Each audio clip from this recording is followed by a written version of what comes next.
Hello, welcome back to another pen talk. Thanks for tuning in. We're going to take a little side trip on the journey. This is in commemoration of Wasky Squirrel's exploration of Eastern European pens, vintage. I decided to bring to life and bring to you this vintage Italian pen. Those that are looking at it may look at it and say OMAS, and it probably is made by OMAS, but it's not branded OMAS. It's branded FACSEN, which is the abbreviations of the stationery store that commemorated and sold the pen in about somewhere in the 1930s. Experimenting with different light. This is with sunlight, and the crab seems to enjoy the sunlight. Let's take a look at this pen in a little bit closer and in more detail. It is a very nice celluloid, very reminiscent of Parker Vacuumatics. It has this roller clip reminiscent of Wall and Wall Eversharp pens. Functional clip. I've read that that was copied by many of the Italian pen makers, OMAS in particular. So it's one of the ways that designs have been mimicked throughout pen manufacturing. This is just a very interesting pen. If we look at what's on the barrel, we'll see this engraving. Trying to get different ways of having the light hit it. So FACSEN, and we'll give you what those initials stand for. And then the second word is like Lunarba. Not familiar with what that is. I've done some Google searches and I don't find anything come up. So this has the standard 180 chatoyancy in it that the celluloids and some acrylics are known for. The cap unscrews less than one turn, and we see a section, a black section, very common of what you would find in a Parker Vacuumatic. But what really makes to me this pen special is the nib. So it says D&D Paris 14 karat. It's something I can't find any real information on. So I'm in a Wasky Squirrel place where you have a pen that you can't find a lot on. But what really makes it nice is that nib. And you can see the tines are a little bit wonky. But I haven't done any work on it, and I just enjoy the way that it writes, so I'm not planning to do any work on it. Those long tines do their job. It's a button filler, again reminiscent of a Parker Vacuumatic, with the cap that unscrews. What I find interesting is the cap is threaded all the way from end to end, which is not necessary, but it certainly makes it easy to use. The pen posts, but not very deeply. It's a big enough pen that you don't need to post it, and the way that end of that cap is, and the fact that these bands don't extend to it, that's a very thin plastic there at the end, so I'm not planning on posting this pen. You may ask, what pens were made around this time frame that the FACSEN pen may have emulated, or the OMAS pen may have emulated? So I brought up this Vacuumatic, which doesn't have the same type of celluloid resin, but certainly is in the ballpark. I happen to really enjoy the Vacuumatics. Are just really not easy to fix if you need to fix them. And the other thing you may talk about is, well, what about that clip? Well, here's a Wall Eversharp Doric, and as you can see, that's similar certainly. Not exact, but similar.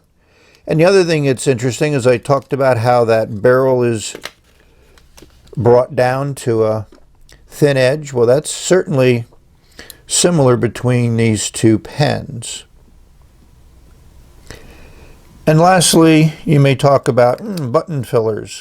Where did they first show up? Well, here's a fairly old dual fold, and it has a single band here, which probably places it in the early 30s.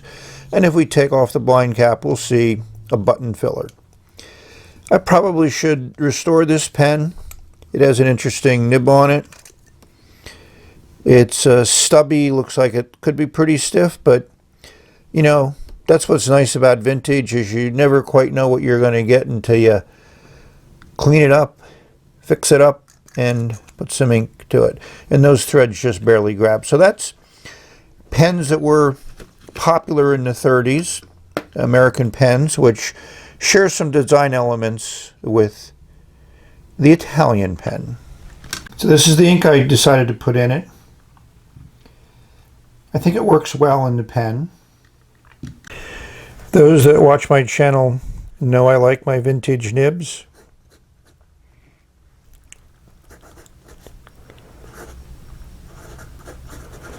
And this is as good as any.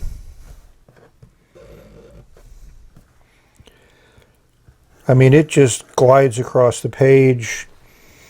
You can lay down a fine line or with a little bit of pressure, and it's just really soft, which is what you want in a flexi nib like this. What I find interesting is there's a big distance between the end of the feed and the end of the nib.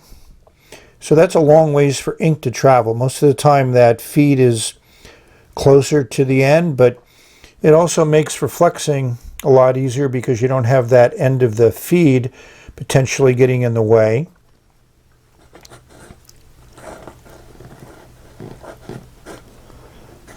I mean, it just glides. I mean, this is again as good as any vintage nib and Italian nibs. So this is just a pleasure to write with. This is also a fun nib. I mean, I was concerned about how much ink this would hold up because, you know, the first pump kind of put out some bubbles and drew some ink. I did a couple more pumps and I didn't notice many bubbles come out, but I've written a couple pages with it and it still has a decent amount of ink in it. You can get a little bit of scratchiness, which is probably from that misalignment of the tines, so I may pop the nib out and do some work on it, but I just wanted to show it to you pretty much in an as-received condition. Bought this at the DC Pen Show, so I've had it for a while, and for some reason I just didn't get motivated to put ink in it and put nib on paper. It kind of got lost among all the Chinese pens that were coming into my possession.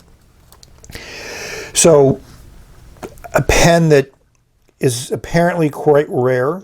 I think I got a good deal on it in the DC show. You know, I paid about what you'd pay for a Franklin Christoph or an Edison low-end pen with a steel nib on it. So to get a pen like this, which is unique and unique celluloid and has some history to it, is just great. So sometimes you can do good things at the show. It takes a lot of looking because you'll go to someone's table and find tons and tons of pens. But the person selling these had a lot of European vintage. And since that's not something I have much of, I figured I'd give it a try. So I usually don't rate vintage pens, but we're going to rate this one.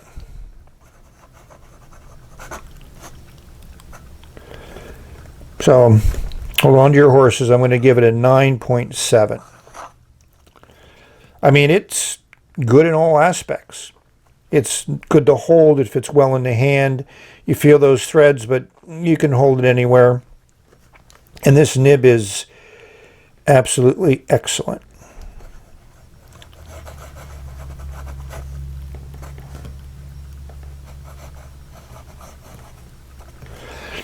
So hopefully you've enjoyed this view of a pen that I didn't know existed and haven't been able to find any other ones. So it goes to show you that when you experiment a little bit and take a little bit of a leap of faith, and sometimes you get rewarded. So thank you for watching. May have many great writing experiences, and this is one example of pens that are out there that are waiting to be found and waiting to be inked up and waiting to put ink on paper. So we've reached the end of this video. Until the next video, bye for now. I could write with this all day. And it is a wet one.